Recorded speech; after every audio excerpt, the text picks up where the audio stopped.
ಬೇಗನೆ ಎದ್ದು ಮನೆ ದೇವ್ರಿಗೆ ನಮಸ್ತೆ ಹೇಳಿ ಕೆಲಸನೆಲ್ಲ ಮುಗಿಸಿ ಇಂಡಸ್ಟ್ರಿ ವಿಸಿಟ್ಗೆ ಬಸ್ಸಲ್ಲಿ ಹೊರಟು.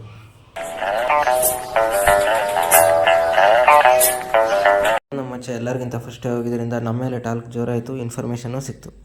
ದೇಶದಲ್ಲಿಯೇ 3ನೇ ಹಾಗೂ ದಕ್ಷಿಣ ಭಾರತದ ಮೊಟ್ಟ ಮೊದಲ ಸುವಾಸಿತ ಹಾಲು ಉತ್ಪಾದನಾ ಘಟಕ ಬರೋಬ್ಬರಿ 167 ಕೋಟಿ ರೂಪಾಯಿ ವೆಚ್ಚದಲ್ಲಿ ನಿರ್ಮಾಣವಾಗಿದ್ದು ಅಕ್ಟೋಬರ್ 15ರಿಂದ ಕಾರ್ಯಾರಂಭ ಮಾಡಲಿದೆ.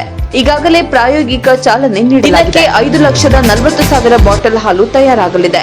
ಬಾದಾಮ್ ಮಿಲ್ಕ್, ಪಿಸ್ತಾ, strawberry, vanilla, caramel, banana, mango, pepper, choco, ಕೇಸರ್, ಸೋಯಾ ಅತ್ಯಾಧುನಿಕ ಕಂಪ್ಯೂಟರೈಸ್ಡ್ ಯಂತ್ರಗಳ ಸಹಾಯದಿಂದ ಗಂಟೆಗೆ 30,000 ಬಾಟಲ್ ಹಾಲು ತಯಾರಾಗಲಿದ್ದು ನಿತ್ಯ 1 ಲಕ್ಷ ಲೀಟರ್ ಹೆಚ್ಚುವರಿ ಹಾಲನ್ನ ಬಳಕೆ ಮಾಡಿ ರೈತರಿಗೆ ಲಾಭ ಮಾಡಿಕೊಡುವ ಮಹತ್ವದ ಯೋಜನೆ ಇದಾಗಿದೆ. ಇಷ್ಟೇ ವಿಷಯ. ನಾನು ನಿಮ್ಮ ಶಿಷ್ಯ ಬಾಯಿ ಹೇಳಿ ಊರಿಗೆ ಬಂದ್ರೆ ಮಳೆ ಬಂತು